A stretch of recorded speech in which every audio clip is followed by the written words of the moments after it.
Hello my dear students, welcome back.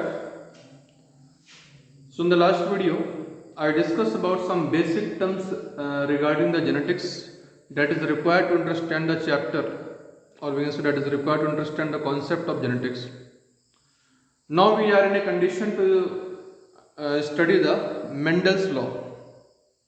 So all of you know that Mendel conducted studies on the garden pea plant, Pisum sativum, for the 7 years, and he studied on the 7 contrasting traits. What is the meaning of contrasting trait? That also I discussed to you. Okay. Now today we will see the inheritance of one gene.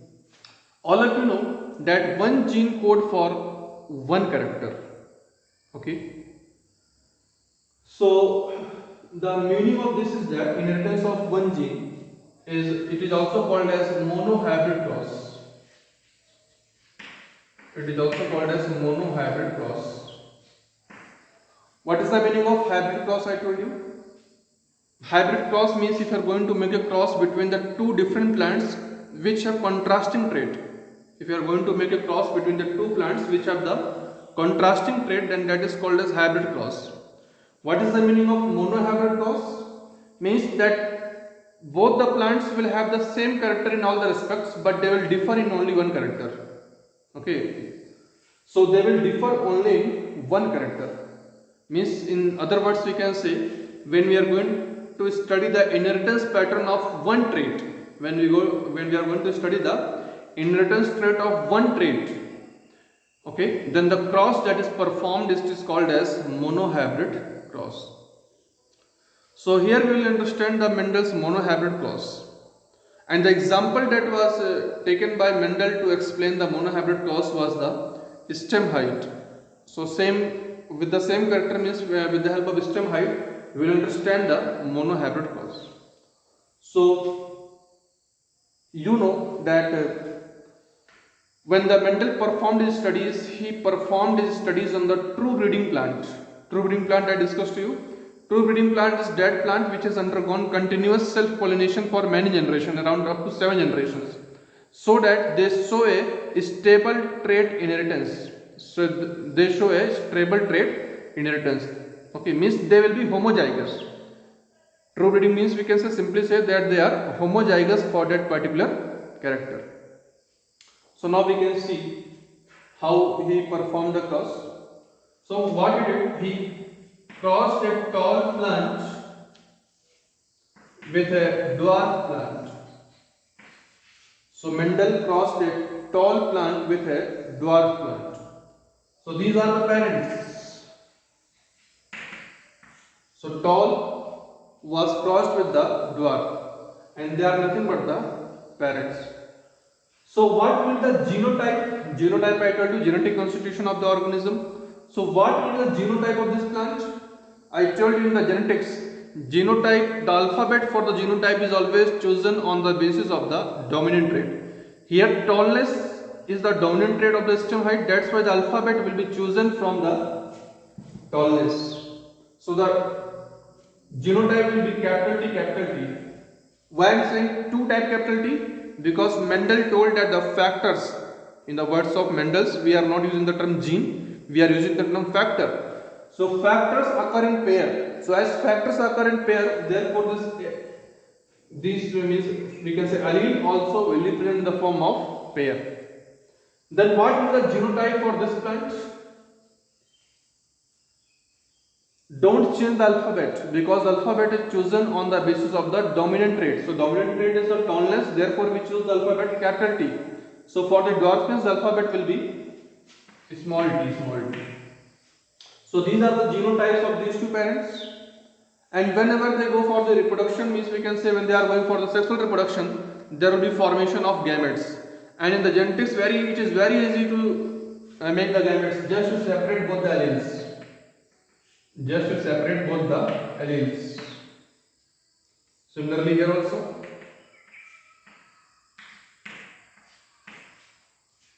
And after the formation of gametes, what is the next step? Fertilization. And in the genetics, Fertilization we show with the help of a graphical representation that is called as Punnett square. Actually, this Punnett square concept was given by a scientist named R.C. Punnett. Okay, so in this Punnett square, we calculate the possible combination of genotypes. So it is a graphical representation which shows all possible combination of the genotype, and on the basis of genotype we can tell the phenotype also. So Punnett square will make here. How many rows and columns are there in the Punnett square? That depends on the number of gametes. As you can see, 2 gametes are there. Therefore, we will make a Punnett square having 2 row and 2 column.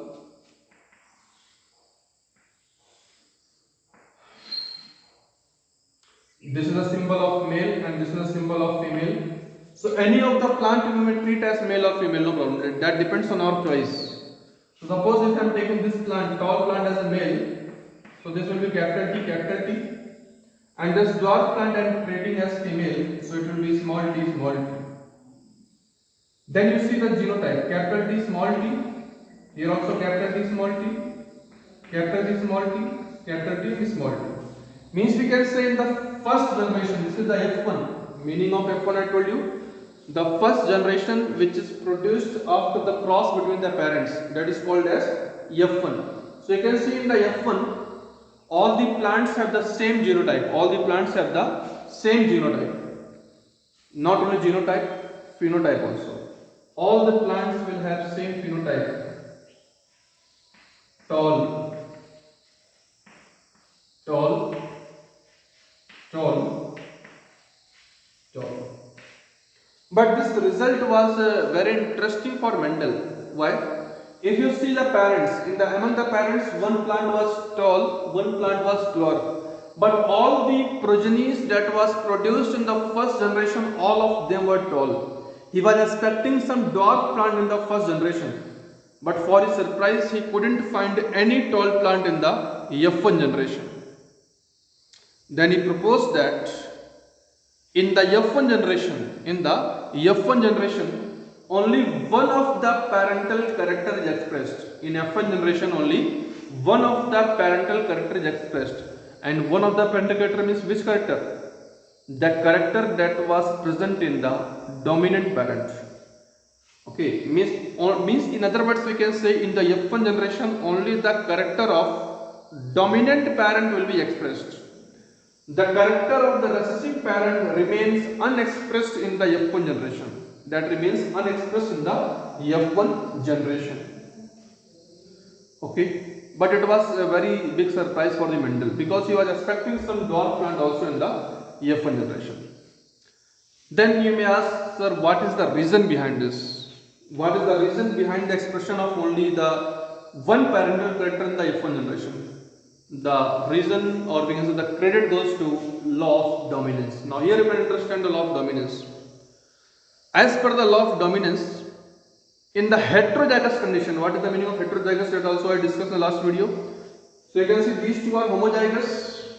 They are homozygous. This is the homozygous dominant. This is the homozygous recessive. But all these four are the heterozygous. They are the heterozygous. So in the heterozygous condition, one allele, in other words we can say in words of Mendel, one factor will dominate over the other. Okay, so if you talk in the words of Mendel, then you can say one factor will dominate the other. Or in other words we can say one gene will dominate, or we can say one allele will dominate the other one. And the allele which dominates the other one and which expresses its function, that allele is called as dominant allele. That allele is called as what? Dominant allele. And the other allele which could not express itself, is called as a recessive allele. That is called as what? A recessive allele. So you can see in the F1, all the progenies are in the heterozygous condition, and in the heterozygous condition, only the dominant allele expresses itself. And the credit goes to law of dominance. Means we should know that law of dominance is always applicable in the case of heterozygous condition. Very important. In the case of homozygous condition, whether it is homozygous dominant or homozygous recessive, law of dominance is never applicable. Clear? Now what he did? He did the selfing. Selfing means self-pollination. So that what was the result that we will see. So up to here you should note down. Then after this,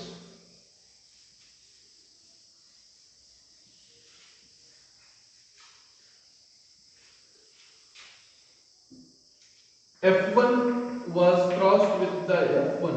F1 was crossed with F1. And what is the genotype of F1? Just now we have seen capital T small t was crossed with capital T small t. Obviously both of these plant will be tall. Both of these plant will be tall. Now again they will make the gametes. So gametes formation is very simple, just to separate both the alleles. Here also just to separate both the alleles. And after the formation of gametes, next step is drawing the Punnett square.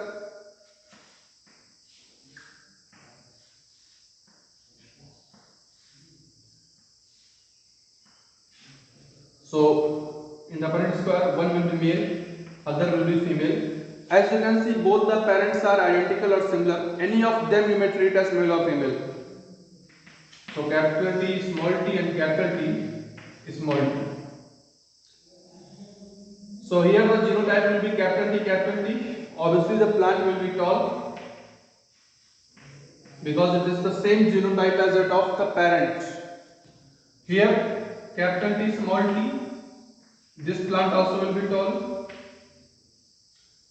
Here also capital T, small t. This plant also will be tall. But here is a surprise. In the homozygous recessive condition, this plant will be dwarf, and that was a surprising result for Mendel. Actually, he was expecting a dwarf plant in the F1 generation, but he couldn't find any dwarf plant in the F1 generation. And in the F2 generation, he was not expecting any dwarf plant. He was expecting only tall plants. Why? Because if you see, for this progeny, they are the direct parents, and both of them are tall. So he was expecting that in the F2 generation also, all the plants will be tall itself. But result was very much astonishing for Mendel, because in the population of the F2 generation he found that not 1 or 2%, 25% of the plants were having the recessive character. How 25% you can see? Out of the 4 probability, you can see out of the 4 possibility of the plants, 1 is recessive. Means 1 out of 4 is how much percent? 25%.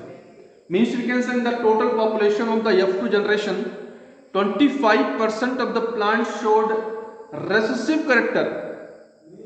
That was absent in the F1. That was absent in the F1. Then that was a surprise for the Mendel. Then what may be the possible reason behind that? What may be the possible reason behind the expression of the recessive character in the F2, even though it was absent in the F1? So on this basis, on the basis of this cross, actually, on the basis, this is actually the monohybrid cross.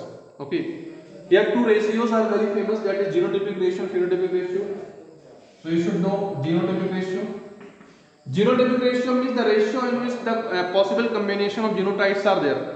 So you can see one genotype is capital T, capital T, 2 are capital T, small t, and 1 is small t, small t. Therefore, the possible combination of genotype, the possible genotypic ratio is 1:2 is to 1.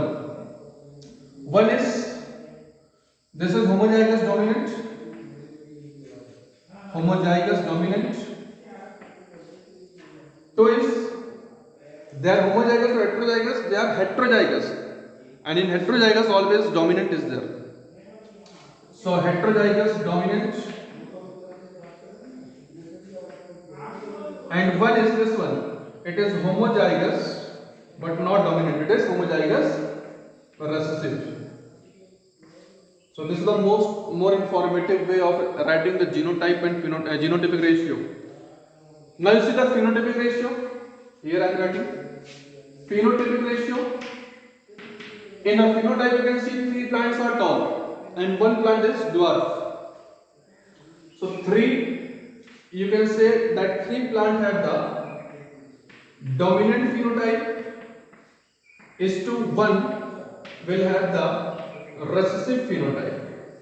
Therefore, the phenotypic ratio is 3 is to 1 and the genotypic ratio is 1 is to 2 is to 1. So this is the complete monohybrid cross. We have seen that Mendel performed the monohybrid cross to study one character, means he crossed the parents to study the inheritance trait of one character, and that character was the stem height. So that inheritance of the stem height we have seen for the two character. Now on the basis of this monohybrid cross, Mendel gave two laws. Mendel gave two laws. First one is law of dominance,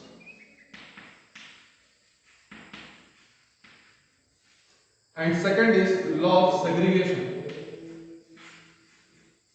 Law of segregation is also called as law of purity of gametes. Law of segregation is also called as law of purity of gametes. So what is the meaning of law of dominance? I told you that in the case of F1 you have seen. So in the case of heterozygous condition, one allele will completely dominate over the other allele, and the allele which expresses its character in the F1 generation, that is called as dominant allele, and the other allele which could not express its function in the F1 generation, that is called as recessive allele. So this is the exact definition of the dominant and recessive. So the character which is expressed in the F1 generation, when true breeding parents are crossed, then that character is called as dominant character, and the other character which could not express itself in the F1 generation, that is called as recessive character.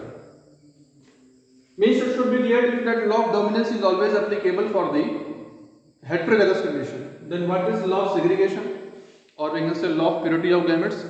Mendel told that gametes are always pure for a given character.